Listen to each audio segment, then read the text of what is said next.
Okay, guys, hello again. In data analysis lecture, I hope that you can hear me well as see. I will start whiteboard projection.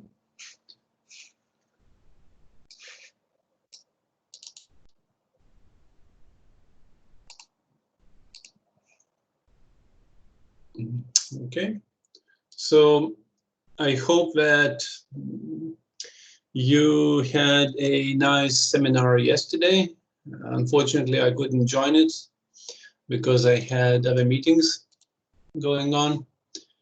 But I saw that quite a bit of you have delivered your work, and it was a deadline, I guess, for the classification. So this means that we have finished a couple, 3 topics already, 2 more left.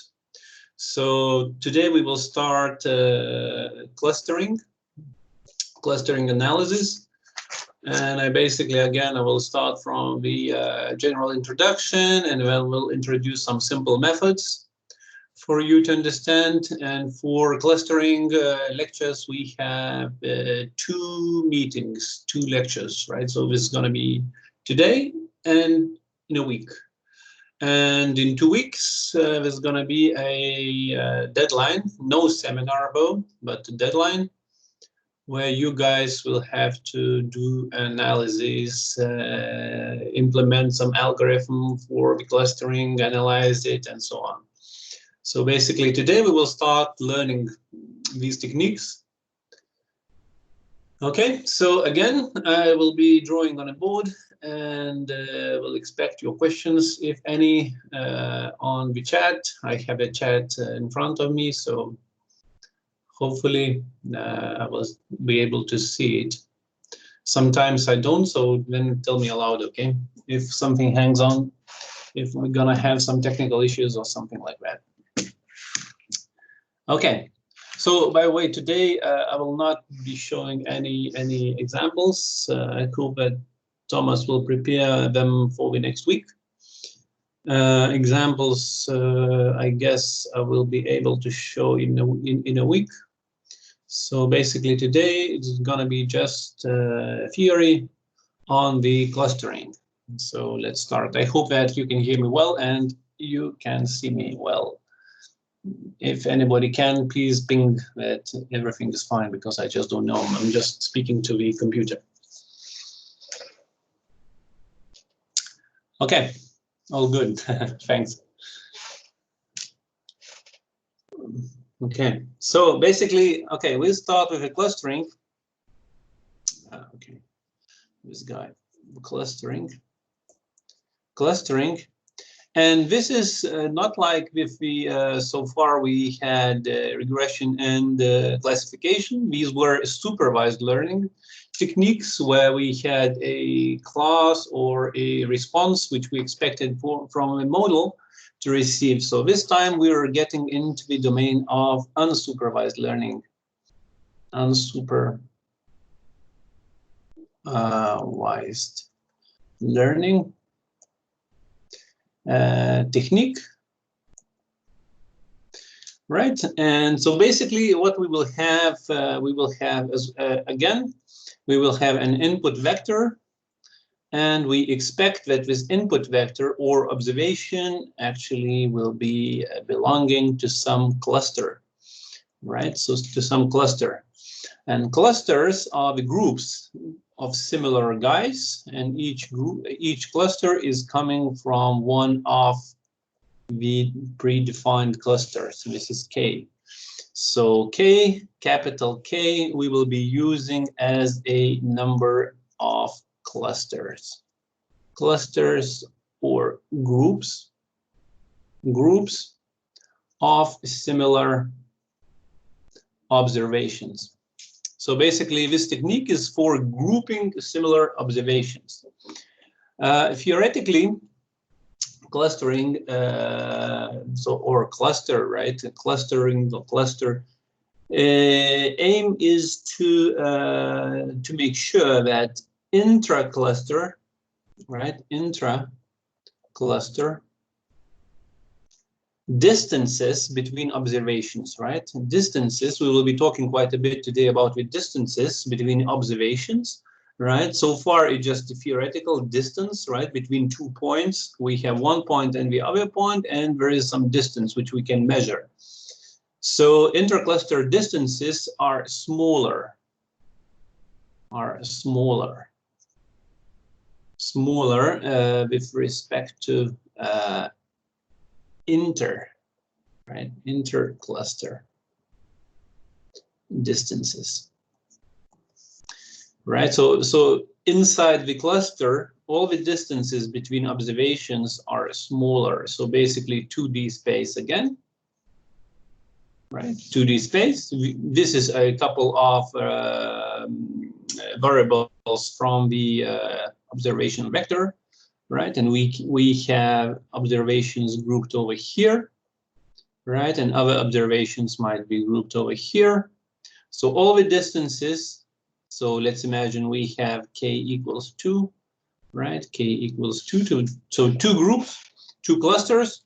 So all the distances between observations inside the clusters, right, are smaller than the ones that are for the outside cluster, right, intercluster. Between the groups, right? So basically we had tight coupled groups of observations. So our aim is basically to find out what are the groups, how to interpret it, and what could be the methods to actually use in order to group observations together, right? So basically data analysis methods for grouping observations together, to determining what number of clusters actually there, and so on, right? So let's start from something simple. As well, just like in the classification, we have 2 types of clustering techniques. So we have so-called hard clustering, right? Where we assume, the clustering technique assumes that clusters do not overlap,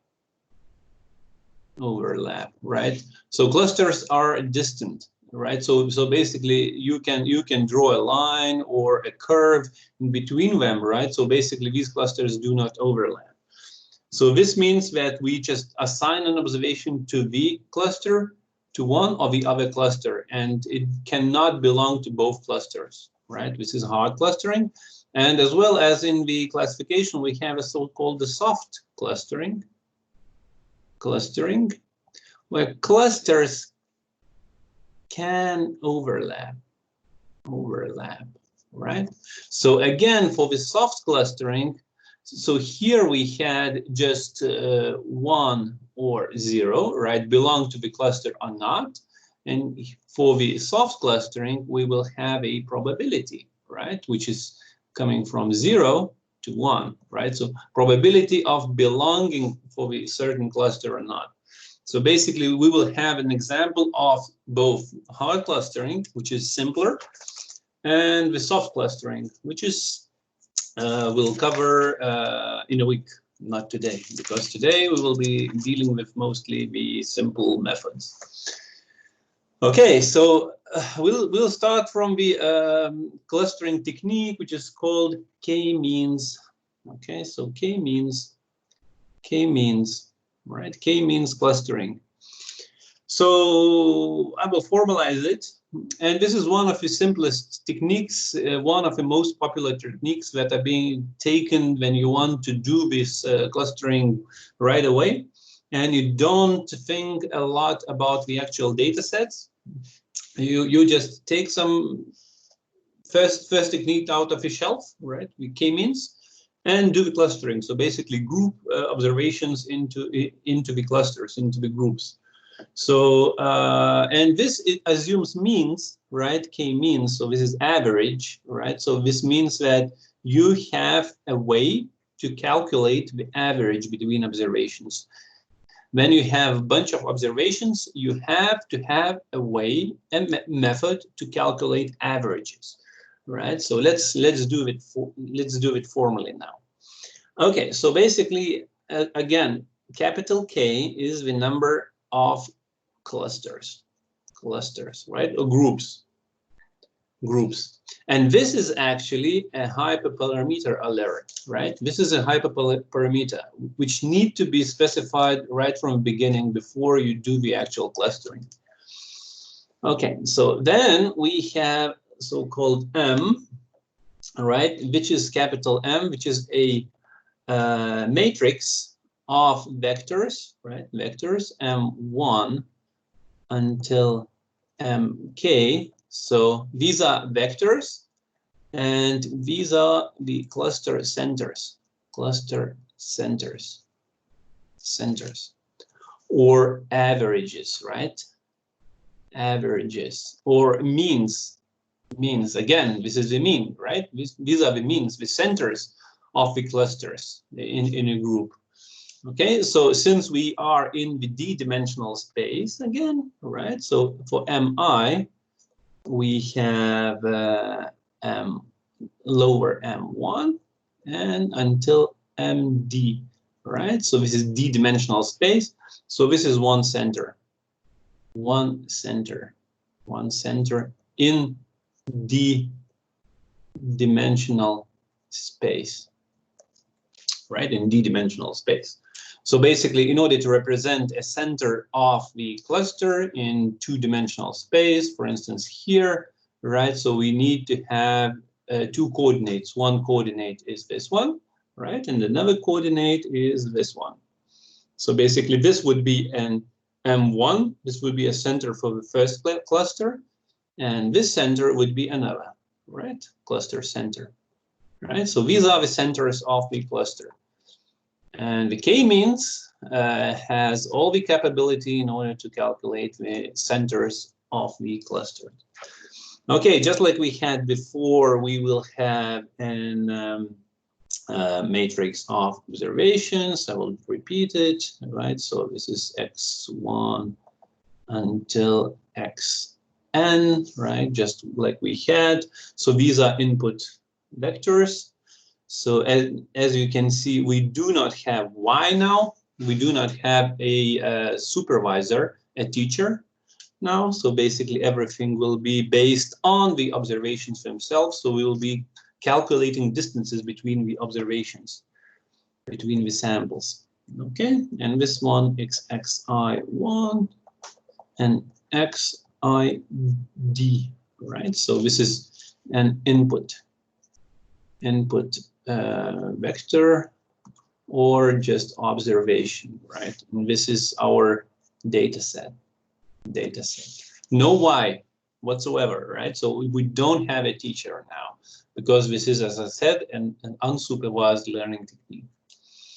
Okay, now for this, specifically for the K-means, we will have a so-called indicator matrix, right? This is capital R, and it's equal to a bunch of vectors, R1, right, and Rn, right? So for each observation, we will have a vector, and this is an indicator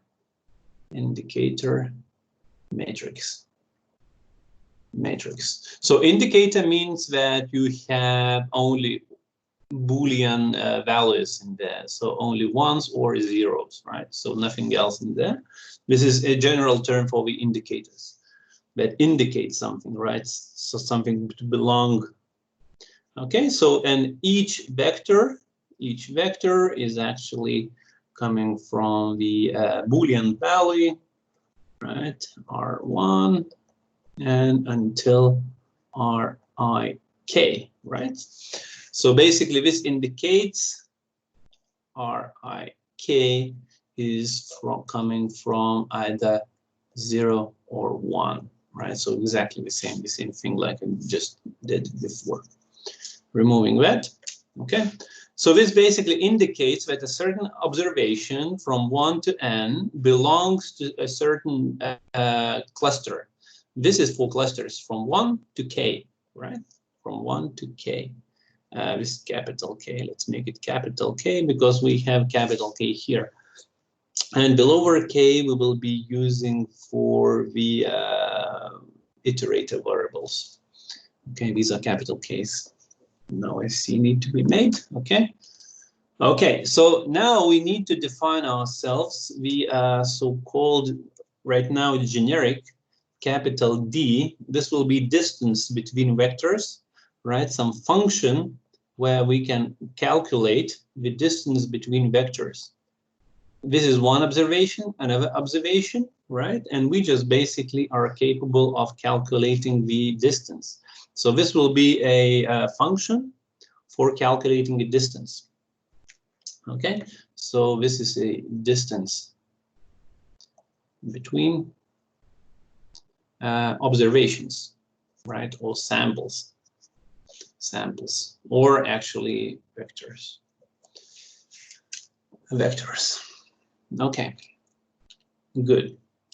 So basically this function for the k-means, in a k-means case, it is used the sum of squares, right? So d xi xj for the k-means is a sum of xi and j. So we need additional one. So let's a equals 1 until d, right? Until d dimensions, and we will have xi a minus xj a, right, and squared. So this is again just like we had in the regression. This is sum of squares, right? Sum of squares error.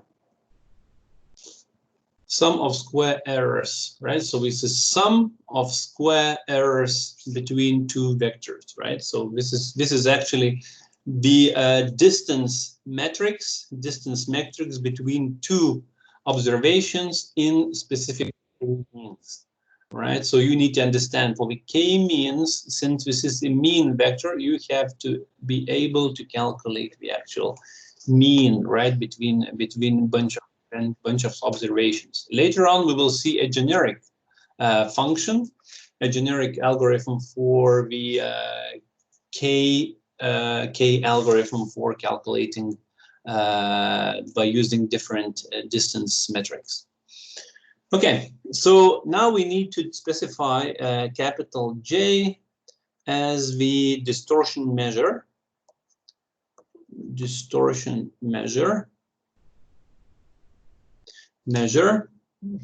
Or this will be the cost, the overall cost of putting observations into the groups, into the clusters, right? So this is a deformation that still remains, right? So this is actually equal to sum. We go through the all observations, right? We loop all the observations. Now, oh, come on. Now we loop all the clusters, right? So cluster is lower k. This is the iterator, capital K, right? So all the observationals, all the clusters, we take this indicator, ik, right? So indicator, this is, again, this is either 0 or 1, right? So everything, what we multiply with will make sense if it is 1, or will not if it is just 0, right? And here we have a d, right? d xi xj. So let me put right away the actual function for the k-means, right? So we will have this guy. This will be, now we can use j1 until d, right? And the distance then of x I j, right? So this is observation x and its metric minus lower m. So this is the center of the cluster, right? So this is center of the cluster. Which cluster? That cluster, right? The same like the indicator, and j, right? So this is, we just follow the same dimension, n squared. Okay, so this basically we could put that guy in the more generic term as a dxi, right? This is observation, and this would be m k, lower k, right? This would be just the same, because since we have our centers are d-dimensional, right, in d-dimensional space, so are our observations d-dimensional space, right? So that's why we can do distance measurement between two observations, or distance measurements between the observation and the center, because these guys live in the same space, in the same number of dimensions, right? Okay. Good. Sometimes with J, especially in the case of this specific K-means algorithm, is called J is called a the Venn cluster sum of squares, right? So the Venn cluster sum of squares. Square in some packages, like in R, for instance, it would be just WCSS, right? Metric, WCSS metric. Sometimes it is called a cost, right? A cost. Sometimes distortion measure. Sometimes VCSS. Sometimes this is called an inertia. Inertia, right? So this is what remains, what actually is still there, what error is still in the model. Then we have a model that groups data into some groups. There are still some distortion left, some transformation left. So all this you can find in literature named in quite differently. Okay, so just for you to know. Okay, so basically we have this formula as our distortion measure, right? The cost of actually putting data into some groups, right? So now we can basically go and implement the K-means algorithm, right? Write it down. K-means algorithm, right? So this algorithm, it is quite simple actually. So the step number 0 is initialization, right? Init. So we will init centers, right? So for the centers, we init these vectors in the dimensional space, right? We just init mk, right? So k need to be defined beforehand, right? So k hyperparameter defined beforehand, right? Number of clusters. So we init k number of centers. How we can do that? We can take random points, right? Random points, or you can say values, right? So basically anywhere in the space, you just generate a random value and do it, right? For each dimension. You can pick random observations, right? You can pick random observations. You have a million of observations. You just pick k random of them, and that's it. These are the initial centers, right? Or you can take the first k observations, right? You just don't care too much. You just pick first ones and you start. Okay, this is an important step. We will talk about this over again, but for the simple algorithm, I think the poor man's algorithm of K-means, you can basically pick random points and that's it, or random observations, or do something like that. And it should work just fine for this practice task. Okay, now step number 1. It is called the expectation step. Expectation, or E step, right? E step. This is a formal definition that we basically change the indicators, right? So basically we have already centers. Centers are random. they do not mean nothing, right now. They just centers out of the head, right? It took. So basically, we just assume that these centers mean something, and what we do, we update indicators, right? Update indicators, assuming that these centers are all okay, right? Whatever they are. So basically, our indicators, these are indicators in our vector, right? In our vector for each observation, right? So basically these guys, right? For each observation, we have a vector, right? So what we do, we update it. So we loop it, and the loop is we assign 1 if k, lower k, you can see k for each cluster, right? For each center, if k is minimum, right? Is a minimum value, right? Of distance between xi and center of j. Right, so we find the nearest center and assign the observation to that center. So basically, we group to the center which we just took of our mind. Right, so 0, otherwise, right, and 0 otherwise. So basically, after the first step, what we have all observations assigned to these random centers. Okay, step number 2. This is so-called a maximization. Maximization or M step. Maximization step, where we basically update the centers. So now we have our observations already assigned, right, to the closest centers, to the nearest centers. So now it is time to move the centers themselves, right, into the center of the assigned observations. So basically the center is actually equal to the sum, right? Let's loop over all the observations, right? Loop over all the observations and multiply indicator, okay? Right, so this is 4K center, right? This is 4K center.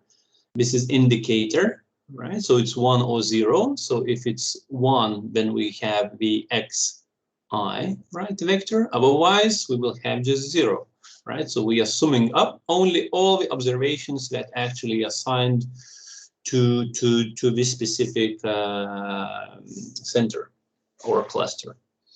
Right, and here we just sum up all the indicators because we just want to know how many observations are there, right? So we just need to R, I, and K. We just sum these guys so we know the number of actual observations in the cluster. Yep. And step number 3 is just simple. We do stop if M did not change or go to 1 otherwise, right?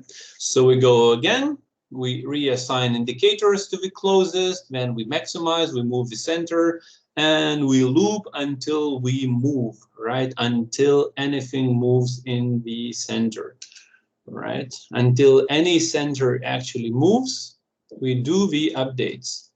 Let me check. Okay, this is matrix. I just remembered that this need to be bolded because this is matrix, right?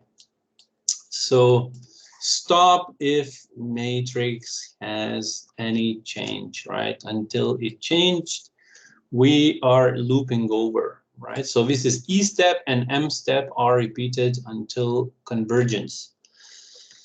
Okay, so let's do some kind of an example, just an illustration for you.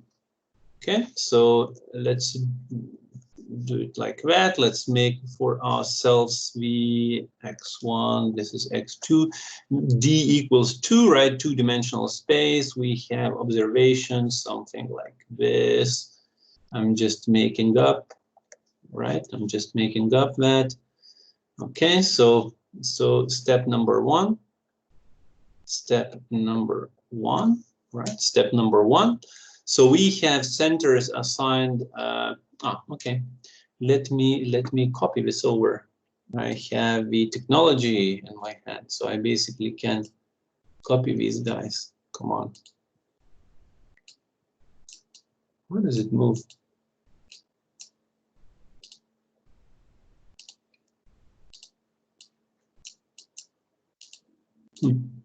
Oh, okay.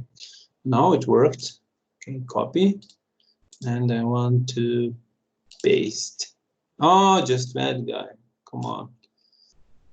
I wanted everything. But somehow it does not work. I don't understand. Okay, whatever. I will draw it.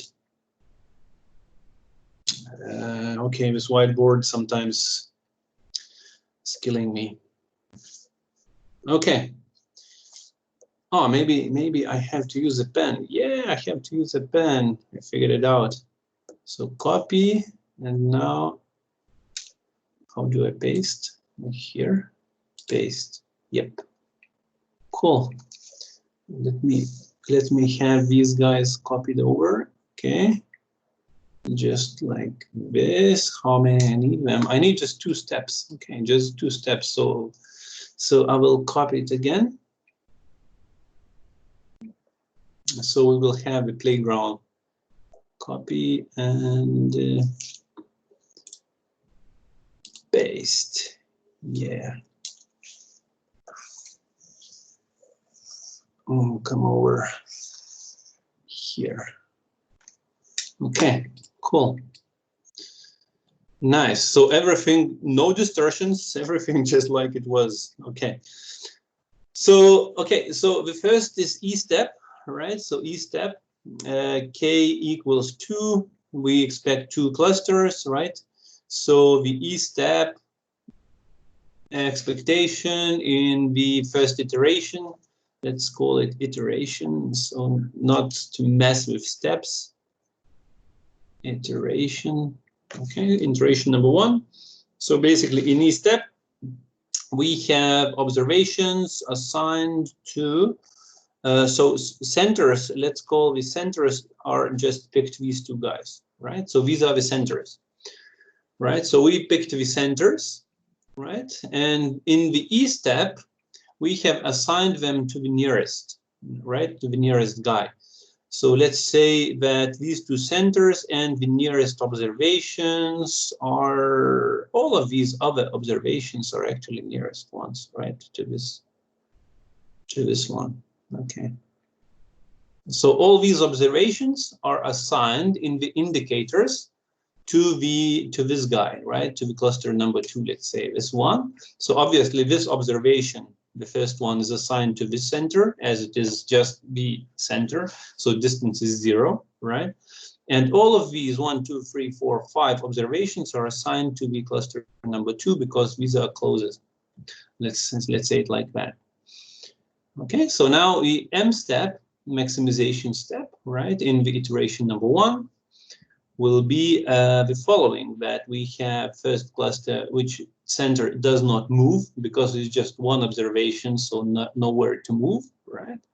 And for the second cluster, center moves into the center of these guys, so somewhere here, right? So the center has moved. So since the center has moved, we need to go again. So iteration number 2. Iteration number 2. All right, so this is the second iteration. And now we have this center still there, right? And the center over here, right? Somewhere here. So we basically assign observations to the closest center. So these observations will belong to that center, right? And these observations will belong to that center because we are closest, right? So this is obvious, right? By Euclidean distance, we see it, okay? So this is E step, and again, M step, maximization. What we do, we basically change the centers, right? So if center 1 becomes like here, and the center 2 would become like here. Okay, so after this step, it's obvious that nothing would change, right? So if we would like to reassign these values, they would just stay in their positions, because we have just found the stable k equals 2 solution for the clustering. We have all the observations assigned to the right clusters, and the intra-cluster distances, right, are smaller than inter, right? So we have basically found the right solution right here.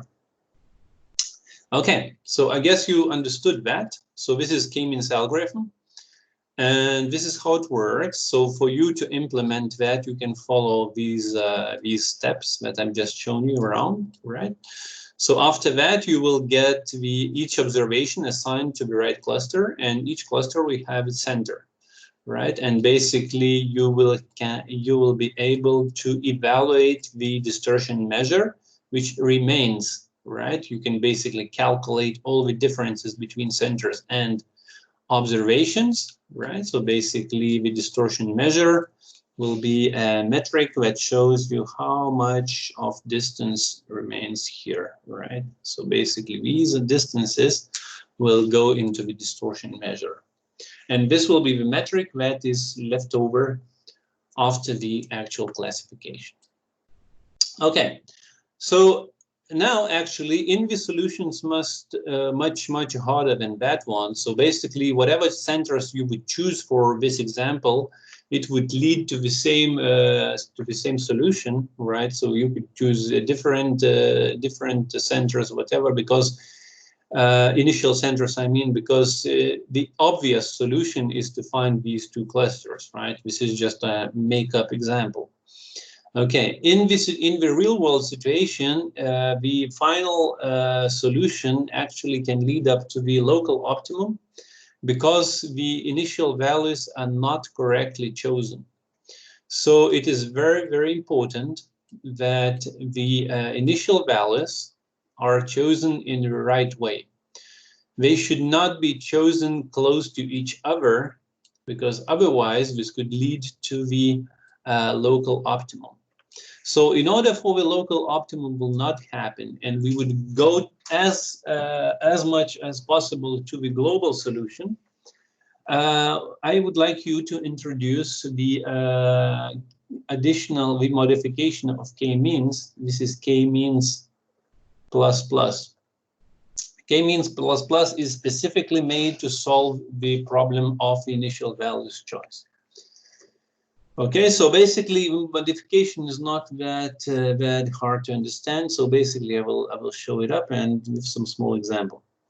Okay, so basically 0.1, we will be talking about the step number 0, as I have described it here. This is in initialization of the initial values, right? So basically choosing the centers, K centers, right? So basically we will modify this step only. Okay, so 0.1, choose 1 point, right? Choose one observation as initial M1, right? M1. Okay, so basically now this is iteration. So take next point, take next observation, right? With probability. So basically we will construct a matrix of probabilities for each observations, right? So this is the formula, how we do that. So for each observation, we will take the minimum distance, right, to the already chosen center, right? So we already have picked the center. The first one, center, was picked randomly, right? Randomly, so I can put it random. So basically, we calculate the distance to that already picked center, all right? Since this is 1 in the beginning, so we basically calculate the distances, right? And based on that, we choose with probability the most furthest from the center, from already picked center, right? So basically, then the probability is basically divided by all the centers, right? And K, D, X, I, M, K. Okay, so this is basically distance to the nearest center, right? Distance to the nearest center, and this is sum of all for all the observations, minimum distances to their nearest centers. I will show you by the example. So this basically constructs a vector of probabilities, and based on these probabilities, we pick one to pick the next center. Okay, in 0.3. Just repeat until K centers chosen, right? Until K centers found. So basically loop 2 and 3 until all this has been found. Okay, and basically then 1, 2, and 3. So as in KMeans. So KMeans plus modification is basically to make the smart, wiser choice of initial cluster centers. This is the only modification. Okay, so now let's take a look into the example. Okay, so let's take a 1D, right? So D equals 1. So our data set, right? Our data set is very simple. It is 0, 1, 2, 3, and 4. These observations, right? And let's pick a K equals 3, right? So we basically need to pick 3 centers, 3 initial centers, right? And let's take the initial M equals 0. So this is initial center. We just picked up the first one. Right, so 0, our first. Okay, so this is M1 equals 0, right? So we just picked the first one as being our initial thing, right? So this is 0.1, right? So this is 0.1. Okay, we just did like that. Okay, and now we need to construct these probabilities, right? So the distances is 0.2, right? 0.2. So the distances, minimum distances to already existing center, minimum distances for all the observations, right? So 0 minus 0 squared is just 0, right? 0 minus 1 is 1 squared, 1, right? 0 minus 2 squared, 4. Right, 0 minus 3 squared 9, and 0 minus 4 squared 16. Right, so these are minimum distances to already chosen centers. These are minimum distances. Okay, so now the sum of all the distances, right? Sum of minimum distances equal 16, 4. This is 20, 9, 1. This is 30. 30. Okay, so this is 30. So what we do, we just construct the probabilities, right? Probability vector for each. So basically the first one is 0 because 0 divided by 30 is 0. Then 1/13, right? 1/13. Then 4, we can take it 2/15, right? 2/15. Then 9 and 30, this is 3 and 10, right? 3 and 10, and 16/30. 16/30, or 8/15, right? 8/15 for just basically making it simpler.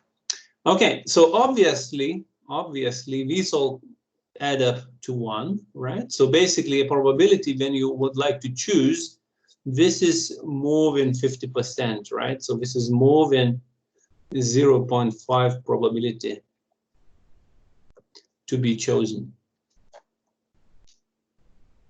right? Because this is 16 out of 30, so this is more than 50%. So most probably that one, this observation, the 4 will be chosen the next one, right? So we basically can pick it up. So our initial center matrix will look like 0 and 4. These are initial center, right? So now, since we need k equals 3, so the next one will be, again, moving back. This is 0.2, 0.2 again, the next iteration. So now the minimum distances equal to, right? So 0 is closest to 0, so 0, right? 0. 1 is closest to 0, so it's 1, right? Squared. 4 is the same, either to 0. 2, either 0 is distance 2, right? And 2 distance to 4 is the same, right? So we basically make it 4, and then 3 is closest to 4. 3 is closest to 4, that's why the distance is 1, so this is 1, and 4 is closest to 4, so distance is 0. Right, so this is again distance matrix, right? And we need to construct the probabilities. The sum is 5, right? Sum of minimum d equals 5. So now the probabilities to choose, this is 0, obviously, 1/5, right? Then 4/5. This was 6. Yep. A good point. Yeah. 1/6, 4, 6, and 1/6, and 0. Okay, so most probably that guy will be chosen because this is 2/3, right? 2/3 of the probability goes. So our matrix of initial centers is equal to 0, 4, and 2. Right, so we basically have the best spread for k equals 3. And now basically pick these as a initial centers and start. Okay, so this is KMeans ++ algorithm. So basically, if you're about to implement that one, I would encourage you to start with the KMeans ++. The simpler solution would be just to pick up any. Okay, so I finished up this topic. So basically, I will start a new whiteboard. Okay. All right. So basically, now I want to show you a more universal solution about the clustering of this style, and basically to introduce you into the KMedoids algorithm. This is a more specific algorithm, KMedoids algorithm. And the point is that we had a distortion measure, right? Distortion measure. I equals 1 until n, and sum I equal k equals 1 until capital K, right? RIK. And we had here a distance, right? Distance xi and mk, right? So basically this is a distance metric. And so far we had the one which was able to calculate the center, right? The center of the observations. So basically, in order to calculate and to use K-means algorithm, or likewise algorithm of clustering, you have to have the possibility to do two things. One is to calc distance, and the second thing is to calculate centroid, the center of the cluster, right? So the mean of the cluster you have to be able to calculate. So the Medoids algorithm is just like the K-means or K-means plus algorithm, but the distance, the centroid, is chosen as the observation. So basically, any observation within cluster with smallest distances to other observations, right? I just made a mess, but anyways. Okay, so basically in K-means, we've seen that center was an arbitrary point, which was not the observation at the end, right? It was just a middle of the point, average. So with KMedoids, you basically choose the existing point from the cluster observations that actually act as a center, and you use it to calculate the distances, inter distances. Okay, my mouse is going mad. Okay, inter distances basically. So the point of showing these Medoid algorithm is that basically not always the Euclidean distance we measure between points is actually appropriate, right? What we've been using with the K-means was the Euclidean distance between 2 points, the squared, right? So this basically a more generic measure of distances like that is so-called Minkowski distance, a generalized metric. So let's put it like this. Minkowski distances, distance metric, right? Metric. And this metric can be written down like this. So you have two vectors, x and y. Let's use y here. It's just another x, right? And here we have a sum of all the distances, of all the dimensions, right? Of all the dimensions. And here we have an absolute value, xi minus yi, right? Of all the values. And this is a coefficient a, right? This is a power of a, right?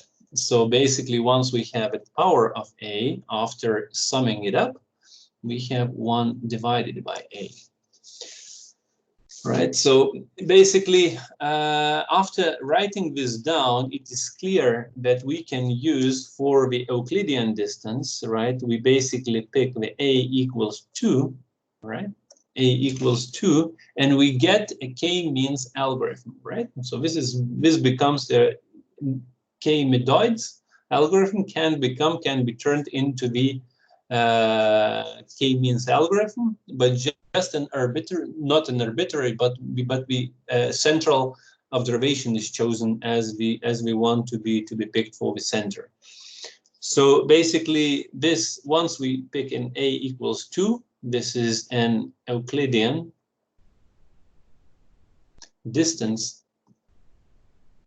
which we had before, right? So basically 2 points, we have an x and y, and the distance is basically the straight line, right?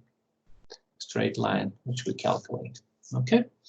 So this sometimes is called L2 distance, because this is level 2a equals 2 distance, right? Or L2 norm, all right? Sometimes it's called like that. It is very frequently used, but of course, since we have this generic form, we can use something like a equals 1, right? So this is a different measure, right? So a equals 1, this is so-called Manhattan distance. So then we have 2 points, right? So we have x and y now. So this goes straight on one dimension, right? And then goes up into the other dimension, right? So this is the distance. This goes just around the corner. This is just like driving on a block, right? So this is the way of this distance is actually being calculated. So this one is called L1 distance. All right, so L1 norm. Okay, so this is absolute sum of differences on all the dimensions, right? So basically we have one here in A, right? So we have one here. So there's just an absolute difference, right? And this is 1, 1, so we don't have any square roots, any roots here. So this is basically sum of differences, and this is basically become the difference. Okay, so then we have a situation where A equals, not equal, right? A is less than 1, right? So we have a fractional distance, so-called, right? So we can have a fractional distance. Okay, so I have seen this to be acting better, papers acting better for the very, very high dimensional, in a very high dimensional space. For high dim space clustering, right? When you want to do measurement between the values in the very high dimensional space, so A less than 1 acts okay, right? It works okay. And you can have A more than 2, right? More than 2, or more than 2 is actually not that frequently used, but A equals infinity is another very popular distance. This is called Chebyshev distance, right? Chebyshev distance, right? Chebyshev distance. And this actually becomes a so-called L infinity distance, right? L infinity distance. And this actually is a distance when you have X and Y, and you pick just a maximum, right? Maximum between the two, right? So this is basically becomes maximum of I between Xi and Yi. Right. So in the situation like this, you have X and Y. So this is actually bad guy, right? Because this is a maximum distance, right?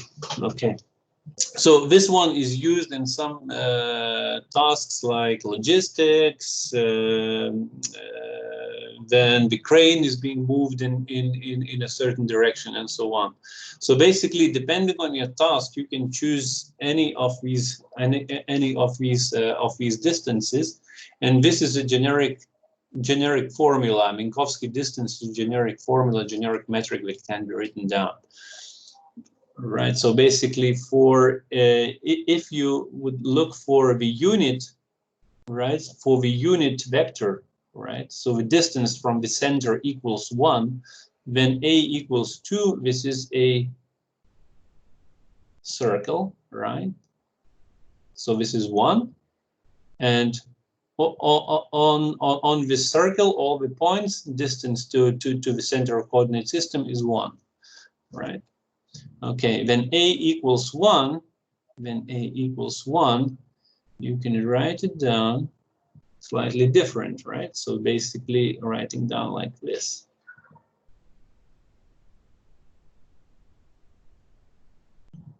This is 1, right? Okay, then A less than 1, right? Then A less than 1, so unit vector would look something like this. Unit distance to the center of coordinate system is an asteroid, right? So something like this. Asteroid, something like this, like a star, right? So this is A equals 2, A equals 1, A equals A less than 1, right? And the smaller the value, the lower it gets, closer to the point, right? And then you have the higher values, right? So for instance, when you have a higher values, right? So you get out of this, you get a rounded rectangle, something like this. Okay, so the unit distance, right? So the unit distance for a more than 2, a more than 2, until you go to the last point, a equals infinity, right? So this is completely a box. A equals infinity, right? So this is 1.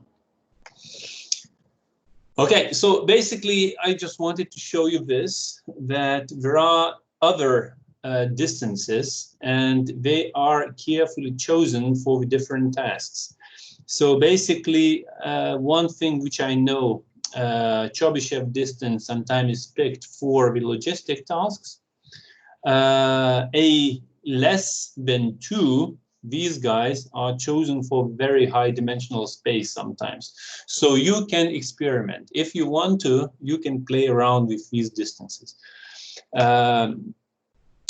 for your calculations. KMedoids algorithm is implementations available in the contributions of scikit-learn, I think. Okay, so other possibilities. What are other distances can be used with KMedoid, right, algorithm? There are many. There are dozens of it. So, but one of the most frequently used, I will just mention for you. Okay, so the one which I want to mention is so-called the Hamming distance. Two binary strings, two binary objects, right? And with difference in bits, right? So two binary strings, we can tell, strings, and the number of different bits. So for instance, you have 1 0 0 1, and basically this is an XOR, exclusive OR operation, right? And 1 1 0 0, right? So the difference between these two is 2, right? So the distance between these two is 2. So if you have a some specific data where you have many categorical values, you can arrange them into the Boolean vector like this, and then you can use a Hamming distance in order to calculate the difference between the two vectors. Okay, the other popular distance is so-called the cosine similarity or distance, right? Cosine similarity or distance. This is a distance which is a normalized, and it basically shows the difference in angle. So basically we have the difference between the two objects, right? So we basically multiply them here, right? And take the length of each on the lower end, right? X and Y, multiply the length. So basically we can write it down in a more usual way we do, right? So I equals 1 until D, and we have multiplication of xi and yi. So all the dimensions are being multiplied. And here we have a square root of all the dimensions, basically the length, right? I equals 1 for D, xi squared, and the same sum I equals 1D and y squared I. Okay, so once you do that, what you will get similarity of two observations as a difference in the angle. So basically you have x1, for instance, x2 in a 2D space, right? You have observation 1 here and 1 over here, right? So this is your x and this is your y. So basically what you do, so this is a one vector, this is another vector. So basically this difference, right, of angle, angle is basically the measure that shows you the difference, right? So basically, if you have 2 points like x, okay, let's make it x1 and y1, right? And they are on the same axis. So basically, the difference is 0. They are the same. Okay. Basically, we are not the same. The difference is 1, right? The similarity is 1. Let me remove that. The similarity is, come on. Okay, the similarity is 1. So basically, with this, we have the cosine distance to the 1 equals the same, right? So this is the same. 0 is orthogonal, right? And -1, this is an opposite. Opposite meaning on the other side, right? Opposite is meaning on the other side. So this, with cosine similarity, you can basically measure the difference between the two vectors. And this is used for various tasks when you have lots of dimensions, and you want, for instance, to measure the difference between the corpuses, right? So you have a book, lots of words. So basically, it doesn't matter how many times the word was actually mentioned in the book, but you want to have the same amount of the same books, the same words mentioned in 2 books. So basically, if they overlap a lot, they will have the same angle. They will be very close. Okay, so and then we have additional similarity. This is called the Jacquard similarity, right? So Jacquard similarity, and this is similarity between 2 sets, right? We have 2 sets, so x and y. We have 2 sets, so basically this is a x and y, right? So anything what comes together, right, between the 2 sets. And we have a difference x or y, right? So this can be written down as slightly different, x and y, x plus y minus x and y, right? So common thing is being removed. Okay, so for instance, we have a B, C vector like this, right? And we want to check how similar it is to the CAD, right? So the similarity would be one A and B. A and C are similar, right? So this is 2 out of 4, right? Because 4 is the distant list between the 2, right? A, B, C, and D, 4. 2/4, 1, 2, right? This is half.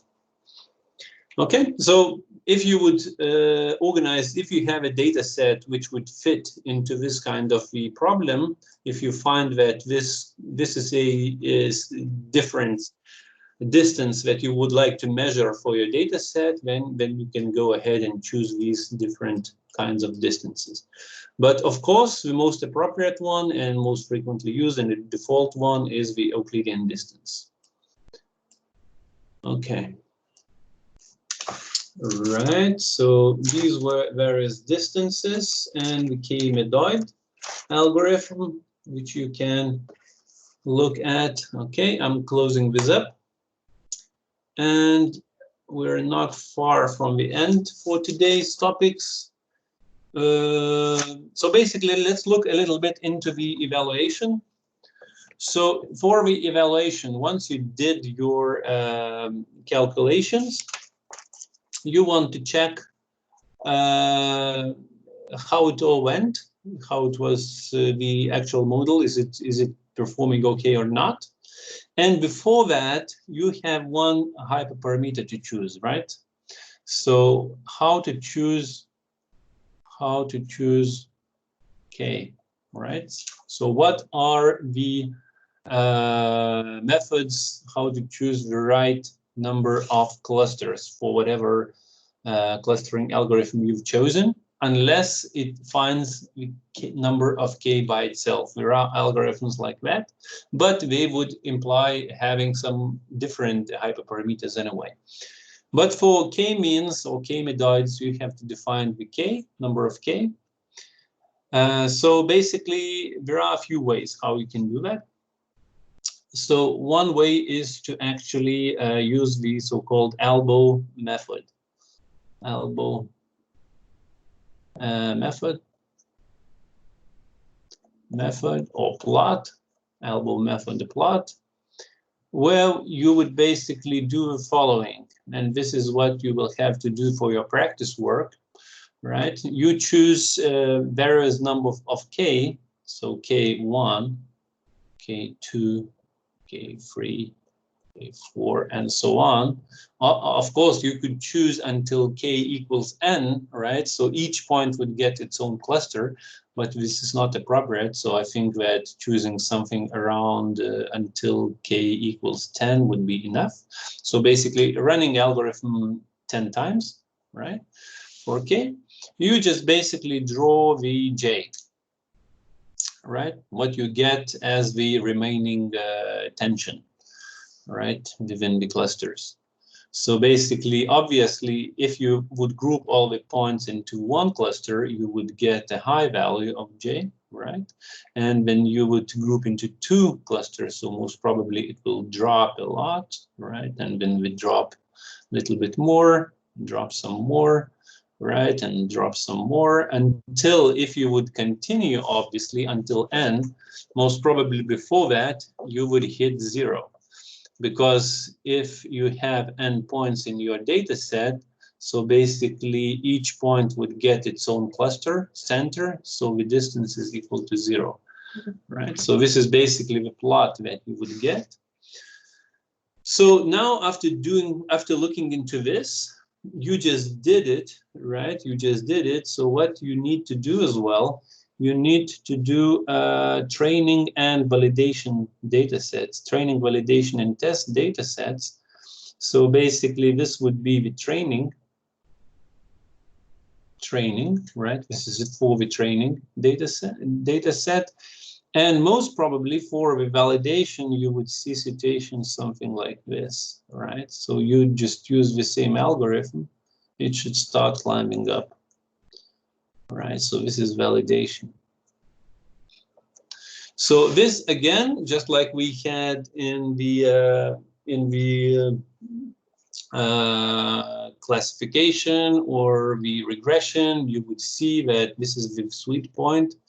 And this is where your algorithm starts to overfit, right? This is the point of overfit. And you need to choose, obviously, before that, because the actual evaluation and the remaining j is to be evaluated by using the final true error assessment, right? Assessment with the test set, right? Because with test set was not used to train, was not used to validate, to find the right number of clusters. It is used for assessing the true error. So elbow method basically involves not only validation, but as well of choosing the right amount of cluster. So basically, usually scientists, they draw something like line like this. They just connect. For instance, you did the 10 clusters, 1 to 10 clusters. You connect like that, and then you see this line, which is the longest, right? That hits the line. So you find the largest dip in this, and this is the number of clusters you can choose, right? Because the gain for the next cluster is not that big, right? So adding additional cluster, the change is not that big, like for instance here and here. Having one cluster after having two clusters is a lot of gain, Having 3 clusters, quite a bit of gain. Having 4 clusters is not that much, right? Okay, so basically you can choose by using the validation data set, or you can choose by using the original elbow method, which is basically drawing a line like this and finding the largest dip. This is a method which you can use, one of these. This is actually 2 methods, right? So basically choice is yours. Or you can use just exactly the same method, right? But you can pick an adjusted R square. Adjusted R squared. So this is more a method which you can explain more to your stakeholders. So basically, adjusted R square is calculated. So adjusted R square for the K clusters is calculated like this. Okay, so basically 1 minus J of K, right? J of K, then you have K clusters times N minus 1. And divided by J of 1. This is the base, right? So 1 cluster is the actual tension in your data set without any clustering. This is what we consider. This is a base. And N minus K. Okay, this is a formula. So basically of adjusted R square, original formula is 1 minus, if using the same notation, would be JK divided by the degree of freedom. And since we have K centers, so we have K means, that's why we N minus K. And this is the degree of freedom for K clusters, right?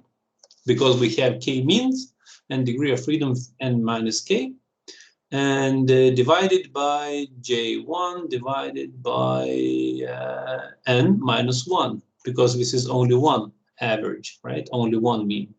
So basically, after rearranging that, we get formula like this. This is the original, right? Original formula. Okay. So basically, if you would not use directly J in the plot, but use R squared, you can plot it like that. Okay, let me try to do it in the correct way. So basically, again, you have 1 cluster, 2, 3, 4, 5, and so on until 10, let's say. And this is your K, right? This is the number of clusters you've chosen. And this is R squared adjusted from 0 to 1, right? So this is R squared adjusted, okay? So basically, when you have 1, so obviously J1 N minus 1 divided by J1 N minus 1, right? So you would get 0. And 1 minus 1, it's 0, right? So obviously, this is 0. This is your baseline. This is your baseline. And now, once you add the new ones, right, it will start climbing up, right? It will start climbing up like this, like that, like flatten down, I guess, somewhere. And once you hit N, obviously, it would go to 1, right?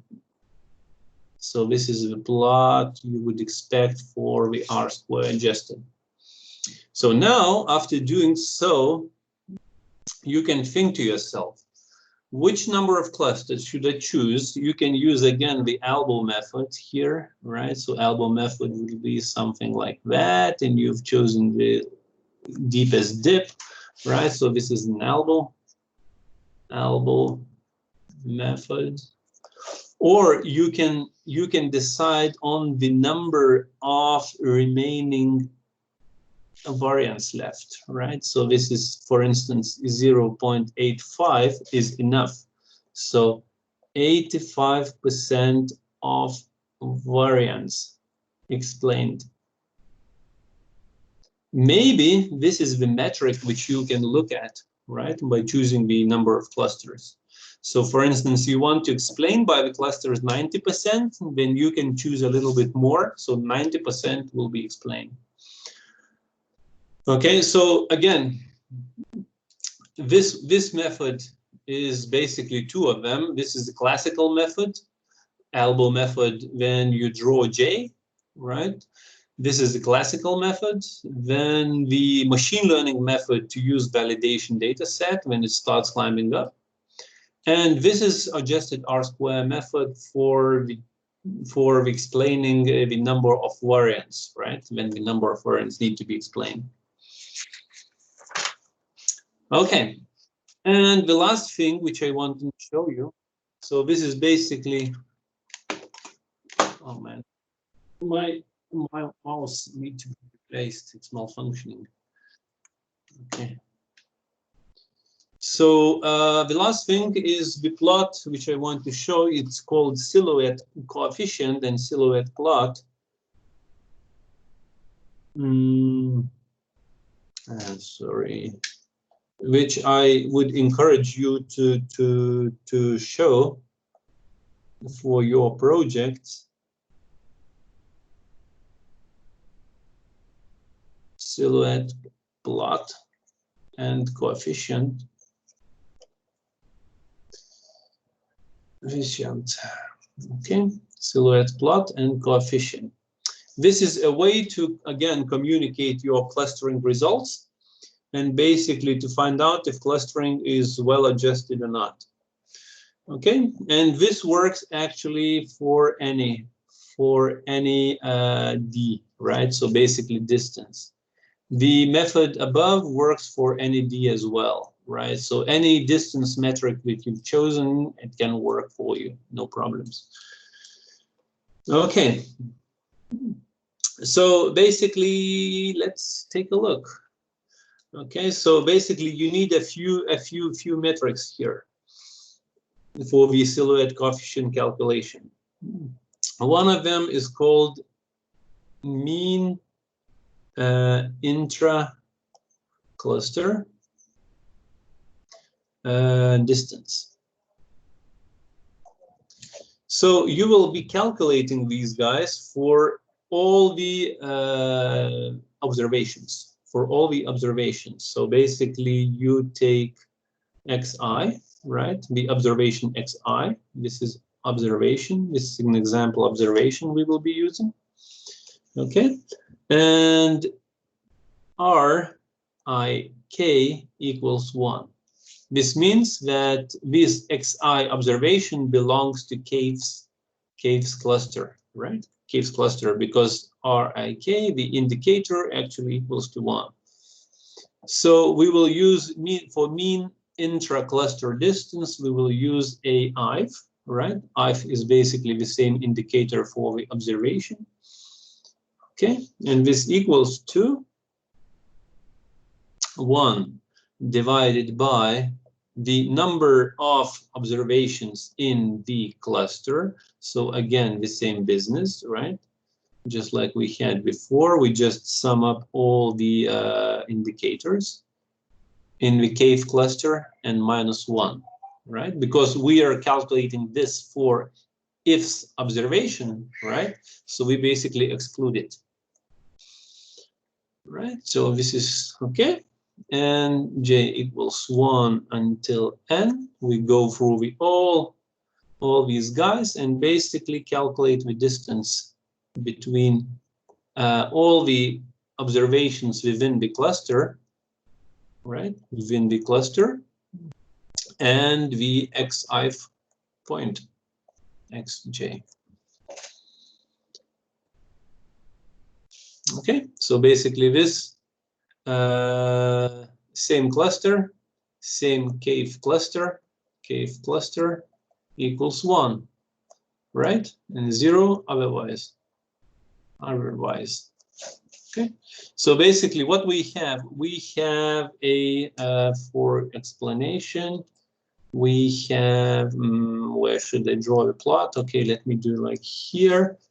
I want to draw the plot here. So basically we have, again, 2D space.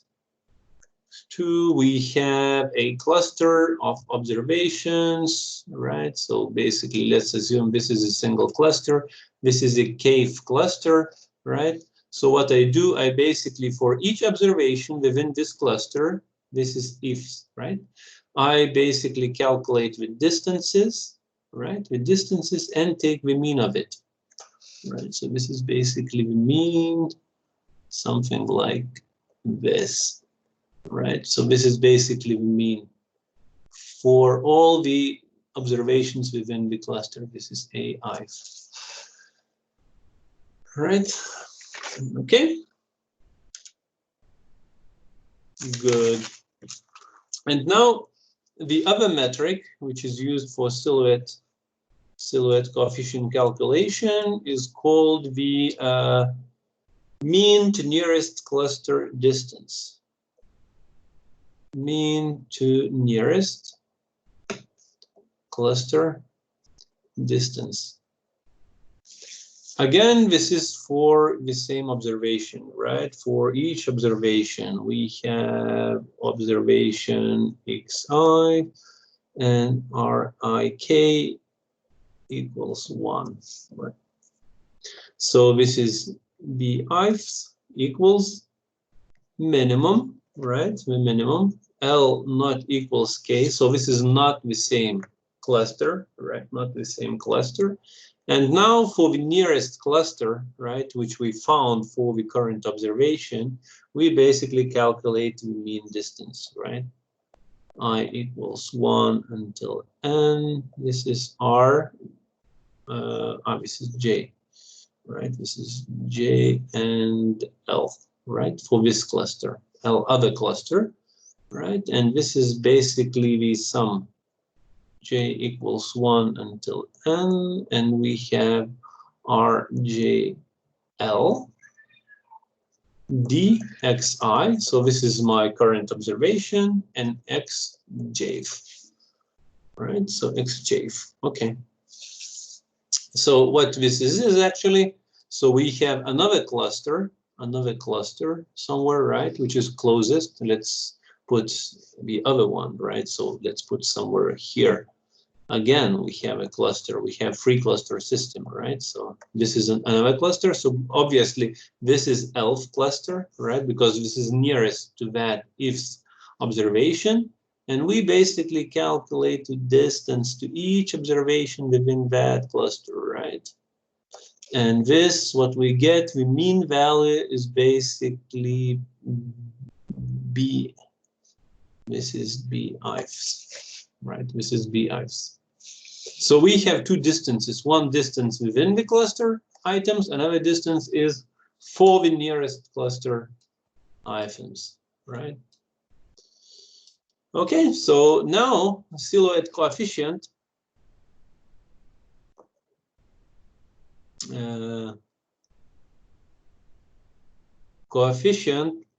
for xi is basically Si equals difference between these two measures, right? BIs minus AIs divided by the maximum. We choose one of the maximum items, AIs, BIs.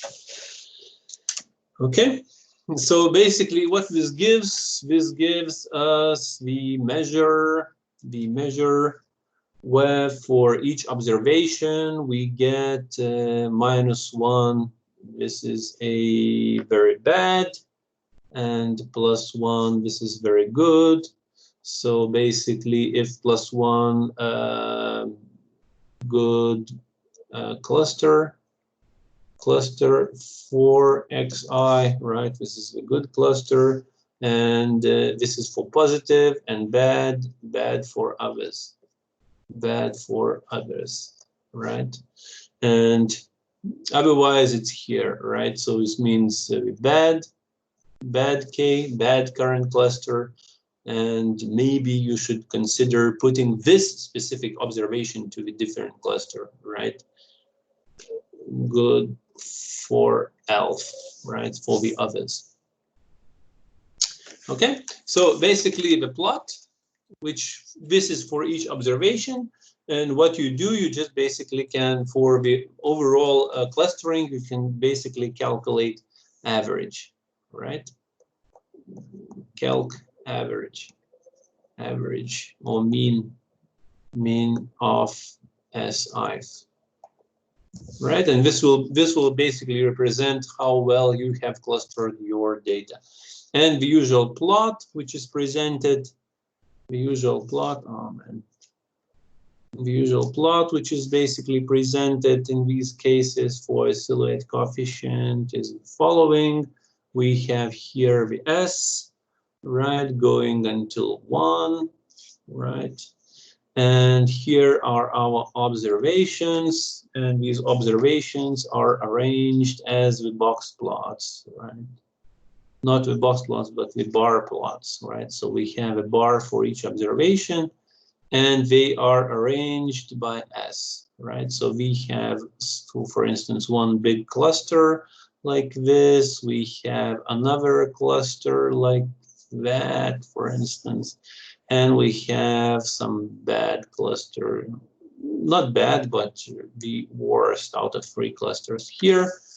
So this is basically 1, this is, let's put it 0.5, this is 0.25, this is 0.75, something like this. So basically this is, for instance, cluster number 1, this is cluster number 2, this is cluster number 3, right? So we basically visualize observations like that. So you can see what number of observations fall well into this this clustering, this specific cluster, which number of observations does not fall well, right? So basically then you can draw the average. So something like here would be your silhouette measure. So this is the average, right? Average equals, for instance, to 0.70, right? Something like that. This is your average. And then you can look at these observations, and you can tell that this cluster represents, this is on the interpretation side, right? This cluster, you can look into these observations, specific observations, and you can tell that this cluster represents, I don't know, the good students, right? Good students.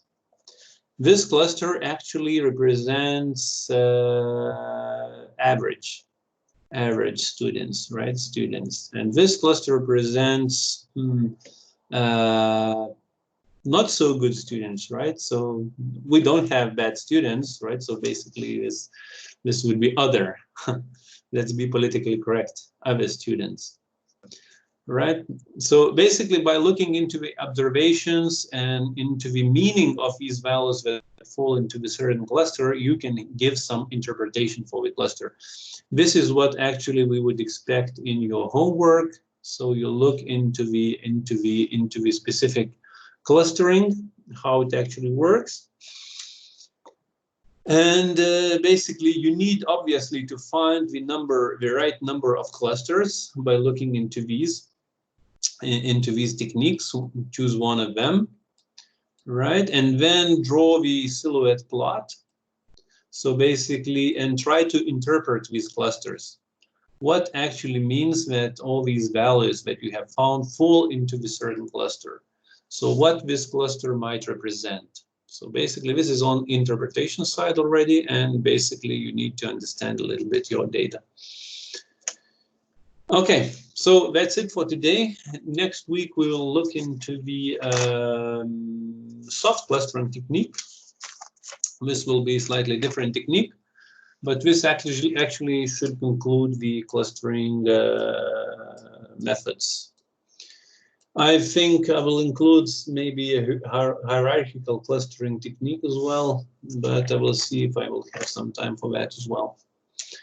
But the simplest one, which I would encourage you to implement, is the KMeans. KMedoids, I don't think you should be implementing, but if you would like to play around with different distances, that would be very interesting to see the results. But overall, for the results, obviously you have to split training, validation, test. Train, validate, right? Find the right amount of clusters, right number of clusters, then assess the true error. Then draw the silhouette plot, see how it's actually displayed, how the observations fall into these plots, have the average silhouette coefficient displayed, and then try to interpret these clusters in your conclusions. Okay, so that's it for today. Yeah, so hard clustering is enough, sure. Soft clustering is a little bit more difficult to implement.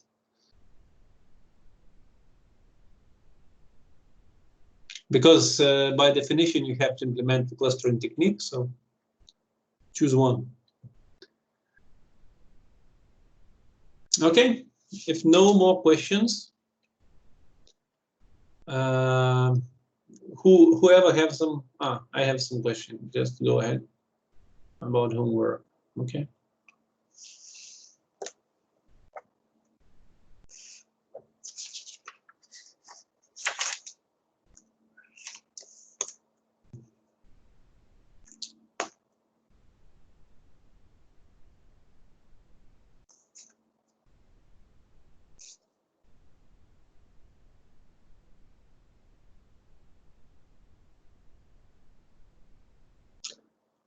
Okay, so you want to show me something, right?